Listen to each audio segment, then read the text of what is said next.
Es hat mich fast 2000 € gekostet, fast neue Reifen zu wechseln, weil es keine elektroautospezifischen Reifen waren. Und dadurch ist etwas mit den Reifen passiert, was ich euch in diesem Video erklären werde, was eigentlich nicht passieren sollte. Das ist dann mal schnell ein kleiner Urlaub, den man für Reifen ausgibt, was man eigentlich gar nicht hätte tun sollen. Genau deswegen gibt es aber Reifenhersteller, die sich auf Elektroautos spezialisieren und die Dinge anders machen, damit eben sowas nicht passiert. Hinter uns steht eines der effizientesten Elektroautos überhaupt und das effizienteste Elektroauto seiner Klasse, extra ausgesucht für diesen Test, das Model Y Standard Range. Dieses Auto gehört Carmaniac-Zuschauer Marco und hat es uns freundlicherweise zur Verfügung gestellt.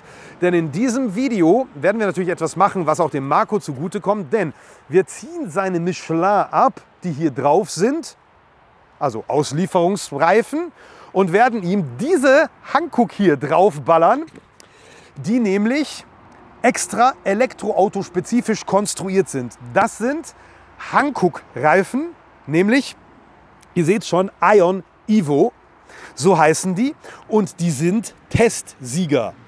Ich bin also jetzt nicht hier, um diesen Reifen zum Gewinner zu küren, irgendwie künstlich. Der ist schon Gewinner, denn meine lieben Kollegen von der Autobild haben diesen Reifen getestet und er hat gewonnen. Und es geht hier speziell um Effizienz, also mehr Kilometer, die du schaffst, ruhigeres Fahrverhalten, bessere Fähigkeiten in Kurven, weniger Abnutzung des Reifens, damit ihr umso später neu kaufen müsst. Also so ein Reifen muss ganz schön viel können. Und genau deswegen ist nämlich Hankook auf mich zugekommen und hat gesagt, hey Carmaniac, du machst dir doch mit Elektroautos, hast viele Zuschauer, interessiert die doch sicherlich, möchtest du unseren Reifen zeigen? Und ja, möchte ich, weil es ist der Testsieger und ich möchte euch erklären, warum es der Testsieger ist und was man dafür machen muss und warum hier eigentlich Schaum drin ist und was dieses Ding hier alles kann.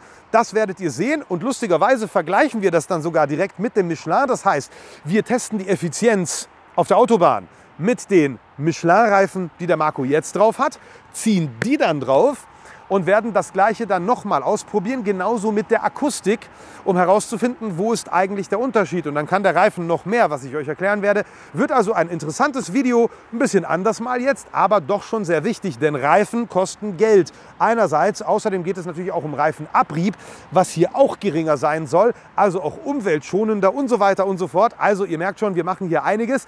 Deswegen freue ich mich, wenn ihr das Ganze mit einem kleinen Abo belohnt, denn Marco zum Beispiel ist Carmaniac-Abonnent und hat meinen Aufruf gemerkt, dass ich jemanden suche, der ein Model Y Standard Range hat. Und zu gewinnen gibt es dann natürlich einen Reifensatz als Dankeschön. Also verpasst solche Sachen nicht, gibt es immer wieder mal. Herzlich willkommen bei Carmaniac. Jetzt legen wir los mit einem doch schon für mich sehr anspruchsvollen Test. Auf geht's!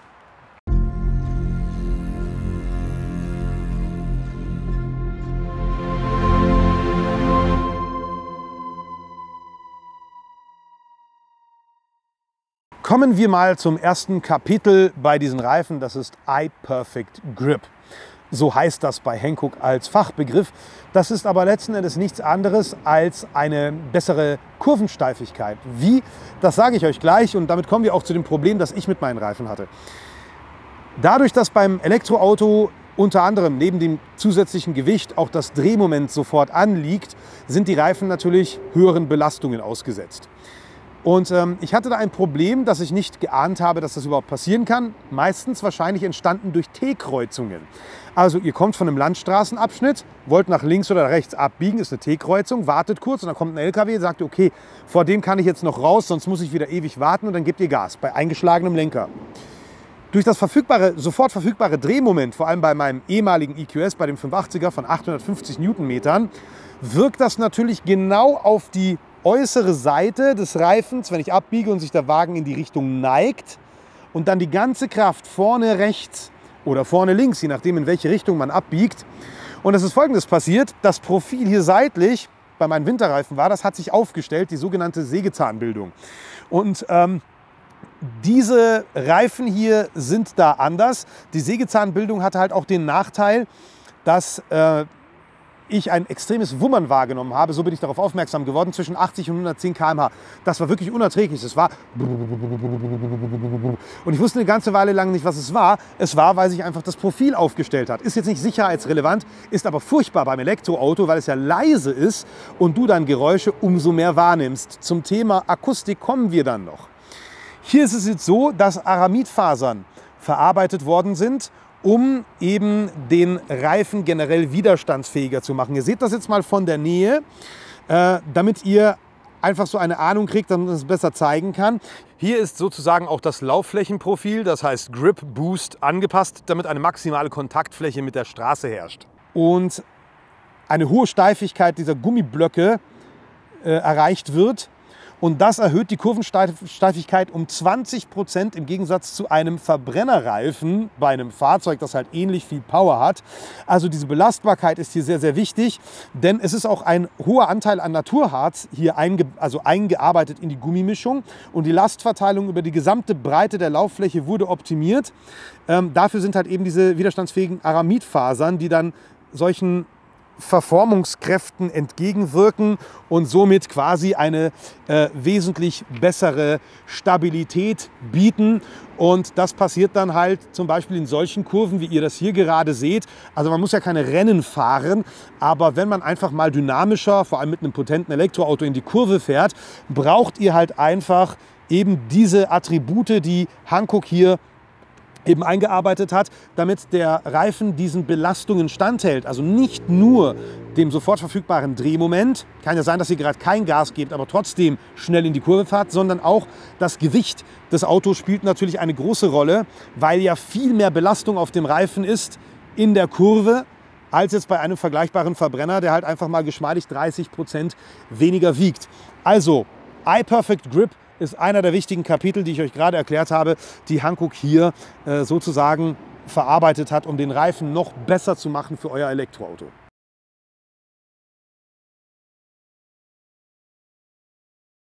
Das nächste Kapitel ist die iExtreme Lightness. Viele denken, dass bei der Effizienz, die über einen Reifen erreicht werden kann, immer nur die Reifenbreite zählt oder die Fläche oder dass halt natürlich ein Winterreifen mehr verbraucht als ein Sommerreifen, weil hier das Profil natürlich glatter ist. Dem ist aber nicht so. iExtreme Lightness bietet nämlich eine verbesserte Energiesparleistung durch die Verwendung von optimierten Profilen und Mustern, Strukturdesign und Mischungstechnologie. Auch hier spielt eben auch das Reifengewicht eine Rolle, indem man hier optimierte vulkanisierte Seiten und Laufflächen hat, was eine doch schon eklatante Einsparung pro Reifen bedeutet in Gewicht.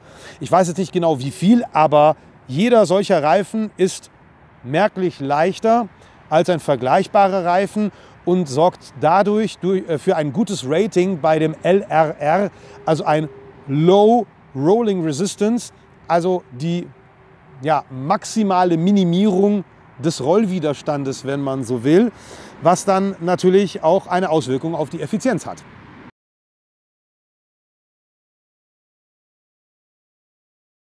Der dritte Punkt ist ein Punkt, der für mich als Autoenthusiast, der gerne Auto fährt, mindestens genauso wichtig ist wie die Effizienz, und das ist die Akustik. Wie laut ist also ein Reifen?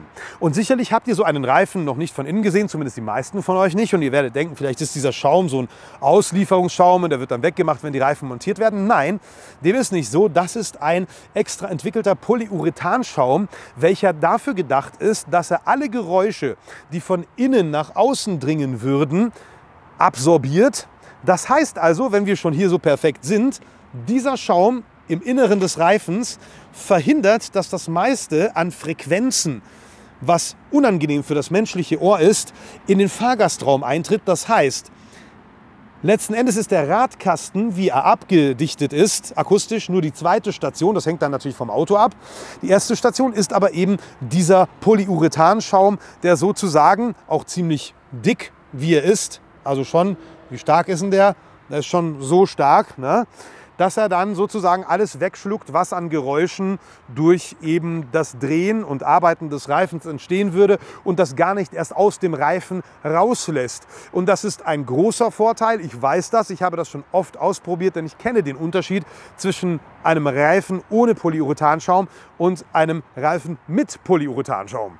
Und damit wir hier nicht nur Vermutungen aussprechen, sondern einfach Fakten sprechen lassen, probieren wir das natürlich aus, nämlich einmal Schallmessung mit dem bisherigen Reifen von Michelin, die der Marco auf seinem Model Y Standard Range drauf hat, und dann natürlich noch mit den Hankooks, die eben diesen Polyurethanschaum haben. Einmal natürlich während der Fahrt und dann natürlich auch in der Vorbeifahrt. Wie laut ist ein Reifen also auch für Passanten außen?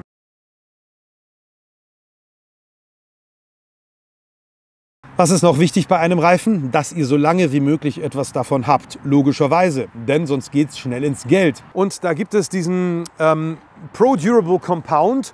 Das ist immer so blöd mit diesen englischen Begriffen. Also sozusagen die extra haltbare Komponente. Wie wird das gemacht? Mit Siliziumdioxid. Einem hohen Anteil von Siliziumdioxid, was beigemischt wird, und pflanzliche Öle, also natürliche pflanzliche Öle.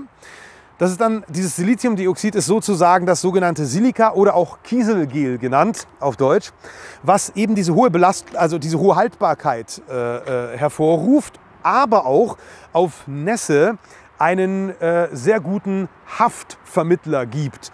Das heißt, es ist so ein bisschen so wie bei den Gewichthebern, das Puder, das sie sich auf die Hände machen, ist halt eben dieses Kieselgel, dieses Silika, also Siliziumdioxid, welches halt dafür sorgt, dass man eine bessere Haftung auf Regen hat. Denn diese Reifen hier sind sogar besonders gut auf Regen, was die Haftung angeht, sodass man noch sicherer fahren kann, auch wenn es mal irgendwie, aus welchem Grund auch immer, schneller durch eine Kurve geht oder man halt eben bremst.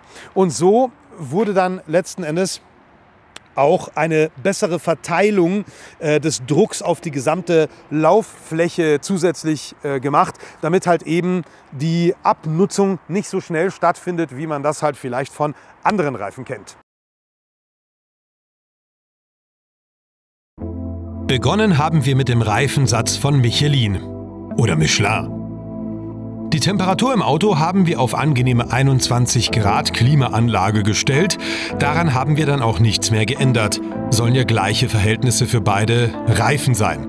Aufgabe an diesem Test ist es, nun mit 120 km/h konstant in die eine Richtung zu fahren und auch in die andere, damit man die ungleiche Topografie ausgleichen kann. Für beide Richtungen gibt es einen Wert, der dann durch 2 geteilt wird. Bremst uns mal jemand aus, wie zum Beispiel ein Reisebus oder ein Linksspurschleicher, muss der Test von Neuem beginnen, da wir ja einen 1:1 Vergleich zwischen beiden Reifen bei gleicher Geschwindigkeit haben wollen und hierfür die komplette gleiche Durchschnittsgeschwindigkeit brauchen. Bevor das aber losgeht, bin ich zunächst einmal an die Tankstelle gefahren, um alle Reifen auf den Druck zu bringen, wie er in der Tür beim Tesla steht, nämlich 2,9 bar für alle 4 Reifen. Wie ich merkte, hatte Marco mit 3,3 bar viel zu viel Druck auf allen Reifen. So konnte der Test endlich beginnen. Trockene Fahrbahn, 19 Grad außen, 21 Grad Klimaanlage. Der topografisch ausgeglichene Wert liegt beim Michelin-Reifen bei 120 km/h konstanter Geschwindigkeit über den Tempomaten bei 17,6 Kilowattstunden auf 100 Kilometer. Ein unfassbar guter Wert für ein Auto mit 300 PS. Also nicht nur Reifen können da was machen, sondern das Fahrzeug legt natürlich den Grundstein in Sachen Effizienz. Zur Einordnung, mit dem Hyundai Kona habe ich 17,8 Kilowattstunden geschafft auf selbiger Strecke, allerdings mit 130 km/h fahrend. Der hat aber auch nur 156 PS. Nachdem dieses Ergebnis feststand, ging es nun an die akustische Messung der Michelin-Reifen. Hierfür bin ich mit 80 km/h auf der Landstraße gefahren und habe gemessen, wie laut der Wagen hierbei von innen ist. Normalerweise misst man das auf Höhe des rechten Ohrs des Fahrers. Da ich das aber auf Kamera für euch nur schwer festhalten kann, hat Francesco das Schallmessgerät für alle Tests an derselben Stelle neben dem Navi gehalten. Ob das jetzt also lauter oder leiser wäre an meinem Ohr, spielt keine Rolle, solange der Test an derselben Stelle gemessen wird für beide Reifensätze. Das Ergebnis 62 Dezibel. Die 80 km/h haben wir beibehalten und das Ganze dann nach außen verlagert auf die Straße. Denn es ist auch sehr interessant zu wissen, wie laut ein Reifen außen ist. Denn das hat ja auch mit Lärmbelästigung, Abrollgeräuschen zu tun. Nicht umsonst gibt es die Schilder mit Geschwindigkeitsbegrenzungen eben wegen Lärmschutz. Hierfür hat sich Francesco an einen Kilometerpfosten gesetzt und nach dem gleichen Prinzip die Maximum-Taste gedrückt, welche dafür da ist, um den lautesten gemessenen Wert anzuzeigen. Das waren 90,6 Dezibel bei der Vorbeifahrt mit 80 km/h. Natürlich dürfte auch ein Autobahntest bei 120 km/h nicht fehlen, wo wir 69,5 Dezibel gemessen haben. All die ganzen Prozedere haben wir dann natürlich auch mit dem Hankook-Reifen wiederholt. Dafür mussten diese aber erst einmal drauf. Also ab zum Reifencenter und 45 Minuten, eine Pizza und 125 € später waren die Hankook-Reifen drauf. Auch hier wollte ich natürlich gewährleisten, dass der Reifendruck bei genau den 2,9 bar liegt, wie schon bei den Michelin-Reifen. Wir reden ja von denselben Reifendimensionen. Also zunächst einmal wieder der Effizienztest. 120 km/h für 20 Kilometer in die eine Richtung und dann in die andere, ohne Unterbrechung der Geschwindigkeit. Wir haben auch einen GPS-Tracker mitlaufen lassen, ab jenem Zeitpunkt, wo wir den Bordcomputer genullt haben, um zu gewährleisten, dass wir wirklich genau 20 Kilometer messen und den gleichen Start- und Endpunkt haben. Die Messung mit dem Bordcomputer begann erst, nachdem der Wagen auf 120 km/h war. Auch hier gibt es ein beeindruckendes Resultat, aber ist es wirklich besser als das des Michelin? Lässt sich da überhaupt etwas über Reifen rausholen? Sind diese Reifen wirklich effizienter als ein Mitbewerber, der ebenfalls Reifen für Elektroautos konstruiert? Bevor wir das beantworten, kam natürlich noch der Akustiktest. Auch hier habe ich Francesco wieder am gleichen Kilometerpfosten platziert. Der Wind hat uns keinerlei Probleme gemacht. Selbiges dann nochmal von innen bei 80 km/h. Und natürlich nicht zu vergessen, auch auf der Autobahn bei 120. Wie sich jetzt nun der Hankook in Sachen Effizienz und Akustik gegen den Michelin schlägt, fassen wir in einer Gegenüberstellung zusammen. Wow, was für ein nervenaufreibender Test, zumindest für Francesco und mich. Wir haben gegen das Wetter gekämpft, ja, weil es hat zwischendrin immer wieder mal geschüttet ohne Ende. Und Wasser auf der Fahrbahn verändert natürlich einen Effizienztest und auch einen Akustiktest. Also mussten wir alles genau perfekt timen, mussten natürlich noch die Reifen umwuchten lassen, damit wir sozusagen die Hankook dann drauf haben. Und das hat uns natürlich auch Zeit gekostet und wir haben gebibbert, dass es nicht anfängt zu regnen. Vielen Dank, lieber Wettergott, dass er mitgespielt hat, denn wir haben tatsächlich alles bei absolut trockener Fahrbahn und bei komplett gleichen Verhältnissen abdrehen können. Nochmal als Rahmenbedingungen: 19 Grad, Außentemperatur 21 Grad, die Klimaanlage im Auto, ganz speziell was den Effizienztest angeht. Und dann natürlich auch bei den Akustiktests haben wir sogar die Windlautstärke gemessen mit dem Schallmessgerät, um zu wissen, ob jetzt vielleicht der Wind lauter ist und das den Wert verfälscht. Aber er war genauso laut, tatsächlich der Wind. Das heißt, die Vorbeifahrgeräusche sind einfach so, wie sie sind. Und das ist für mich in diesem Test tatsächlich die größte positive Überraschung, dass der Hankook-Reifen tatsächlich fast 5 Dezibel leiser ist bei einer Vorbeifahrt als der Michelin Pilot Sport EV, welcher ja auch ein Elektroautoreifen ist. Also wir dürfen nicht vergessen, wir haben hier nicht irgendeinen random Reifen verglichen, wir haben einen sehr, sehr guten Reifen verglichen mit dem Hankook und er ist trotzdem 5 Dezibel fast lauter, ist auch mit Schallabsorberschaum innen. Wir haben sie ja abmachen lassen. Ich war mir jetzt nicht sicher, ob diese Michelin Pilot Sport die haben, aber haben sie. Und sie waren trotzdem 5 Dezibel lauter. Und da seht ihr mal, was das ausmacht. Ganz speziell für euch jetzt vielleicht nicht, wenn ihr im Auto sitzt, aber für Menschen, die an solchen Straßen wohnen, wo wir getestet haben, ist es halt nicht egal, wie laut ein Auto beim Vorbeirollen ist, auch wenn es ein Elektroauto ist. Nochmal zum Zusammenfassen die Werte und für euch als Einblende. Also, beim Effizienztest mit den Michelin-Reifen haben wir 21,5 Kilowattstunden in die eine Richtung, 13,7 in die andere verbraucht, wo ihr ja auch seht, wie stark das Gefälle ist. Das addiert man, teilt es durch 2 und hat einen topografischen Ausgleich. Also wie ist es bei der Geradeausfahrt bei 120 km/h. Wir haben den GPS-Messer mitlaufen lassen, haben also immer genau 20 Kilometer genommen, hatten immer eine Durchschnittsgeschwindigkeit von 118 km/h, weil Tacho 120 bei dem Auto ist reell gesehen 118 km/h. Bei beiden Tests also haargenau dieselbe Geschwindigkeit, weil wir die 120 halten konnten. Heißt, 17,6 Kilowattstunden verbraucht das Tesla Model Y Standard Range mit den Michelin-Reifen bei 120 km/h. Bei selbiger Messung mit den Hankook-Reifen haben wir, ohne jetzt die jeweiligen Werte hin und zurück zu nennen, insgesamt 16,7 topografisch ausgeglichen Kilowattstunden verbraucht. Das heißt, fast 1 Kilowattstunde weniger auf 100 Kilometer durch eben die Parameter, die ich euch schon genannt habe, wie zum Beispiel eben dieses LRR, also dieses extrem hohe Level des niedrigen Rollwiderstandes. Also ihr merkt schon, das merkt man. Dann kommen wir natürlich zu der Messung der Lautstärke, also bei 120 km/h. Selber Streckenabschnitt auch, ohne dass wir LKW überholt hätten, die ja vielleicht Geräusche machen. Also wir sind so lange gefahren, bis wir wirklich autark auf der Autobahn fahren auf diesem Abschnitt, genau auf demselben Abschnitt. Denn dort gibt es auch Unterschiede im Asphalt. Das heißt, du fährst mal 30 Meter über raueren Asphalt, da siehst du auch, dass der Lautstärkepegel nach oben geht, ist aber für beide Messungen natürlich dann oder für beide Reifen dasselbe Schicksal. Das war beim Michelin-Reifen bei 69,5 Dezibel die lauteste Messung bei 120 km/h durch den rauen Asphalt. Und selbiger Test hat bei dem Hankook-Reifen 68,9 Dezibel ergeben. Hier ist der Unterschied nicht so gravierend groß wie bei der Außenaufnahme. Das heißt, letzten Endes ist es ein großer Unterschied, ob man so einen Reifen von außen hört oder halt von innen hört. Ja, von innen hat man jetzt keinen großen, aber es ist trotzdem ein Unterschied. Und ich habe schon zum Francesco gesagt, bevor wir das Ergebnis hatten, ich habe schon das Gefühl, dass der Hankook-Reifen ruhiger ist, weil es so, also nicht umsonst hat ja Autobild das so getestet, dass es der Testsieger ist, weil ich marginal ein kleines Mühe weniger Vibration im Lenkrad gespürt habe als beim Michelin.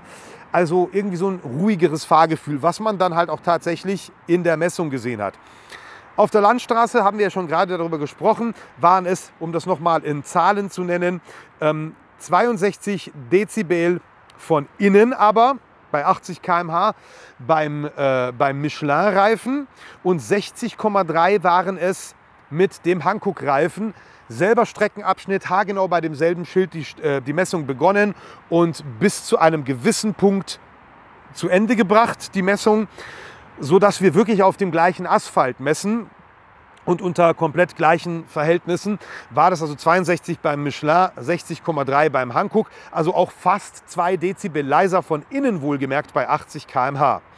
Dann natürlich noch die glamouröse Messung von außen. Da waren wir also bei 90,6 Dezibel bei 80 km/h, wenn der Wagen an der Kamera vorbeifährt, an derselben Stelle stehend, an einem Kilometerpfosten. Und beim Hankook waren das 85,8, also knappe, ja fast 5 Dezibel Unterschied. Das ist schon sehr deutlich, wie ich finde. Und wenn man das natürlich in der Summe sieht, wenn Autos hier jetzt auf der Autobahn hinter uns alle elektrisch wären, jetzt mal rein angenommen, und alle einen Hankook-Reifen hätten, der ja jetzt akustisch gesehen Testsieger ist, dann würdest du das natürlich im Grundrauschen erst recht merken, wenn schon ein einziges Auto 5 Dezibel leiser ist. Also das Ganze muss man natürlich auch im Kollektiv betrachten. Ich finde es krass, ich bin sehr überrascht über die Ergebnisse und bin sehr überrascht, was man wirklich mit dem Quäntchen noch i-Tüpfelchen an Forschung und hier und da und Akustik und hier noch eine kleine Änderung, da noch ein bisschen mit dem Silika und sowas gespielt, dass das dann tatsächlich nicht nur Palaver ist, sondern auch ein valides Ergebnis liefert. Also ich bin sehr überrascht. Was sagt ihr? Schreibt es gerne in die Kommentare. Ich bin schon sehr, sehr neugierig. Ich denke mal, der Marco wird jetzt sehr glücklich seine Hankook-Reifen fahren. Seine Michelin hat er natürlich hinten drin, sodass er jetzt letzten Endes eine 8-fach Sommerbereifung hat. Dass, wenn die sich irgendwann mal ihrem Ende zuneigen, kann er die ja dann draufziehen oder vielleicht besorgt er sich ja nochmal die Hankook, wer weiß. Fakt ist, sie werden ja auch länger halten, aus den bereits genannten Gründen. Also sehr, sehr interessanter Test und ich freue mich sehr, dass Hankook da auf mich zugekommen ist, weil das ist ja auch so ein bisschen so eine Elektroautowissenschaft, die ich jetzt von selber nicht gemacht hätte, weil die Testerei sehr, sehr aufwendig war, muss ich an dieser Stelle sagen. Einmal wegen des Kampfes gegen das Wetter und andererseits natürlich auch, dass man keine verfälschten Werte schafft. Und da ist es wirklich wichtig, die Parameter komplett so zu halten, genauso zu machen, genau zu dem Zeitpunkt, auch den Effizienztest. Einmal ist der Bus vor uns rausgezogen für 4-5 Sekunden, paff, schon ist der Wert verfälscht und wir müssen wieder umdrehen. Also selber hätte ich das nicht gemacht, aber es ist interessant mal zu wissen. Schreibt gerne in die Kommentare, was ihr davon haltet. Ich verlinke euch, wenn ich daran denke, den Reifen unten in der Beschreibungsbox, wenn ihr da Bock habt. Und letzten Endes ist er preis-leistungstechnisch sogar nochmal zum jetzigen Zeitpunkt am 25. Juli, was sich ja Preise immer ändern oder ändern können, sogar noch besser, weil er in allen Parametern den Michelin schlägt und sogar noch günstiger zu kriegen ist pro Reifen. Also, ich hoffe, das war was Neues und Cooles für euch. Vielen Dank fürs Zuschauen. Abonniert den Kanal. Danke auch Francesco für die erschwerten Bedingungen, weil wir sehr viel so gearbeitet haben. Und ja, Hankook, hoffentlich seid ihr zufrieden mit diesem Ergebnis. Tschö mit Ö und gute Fahrt, Marco.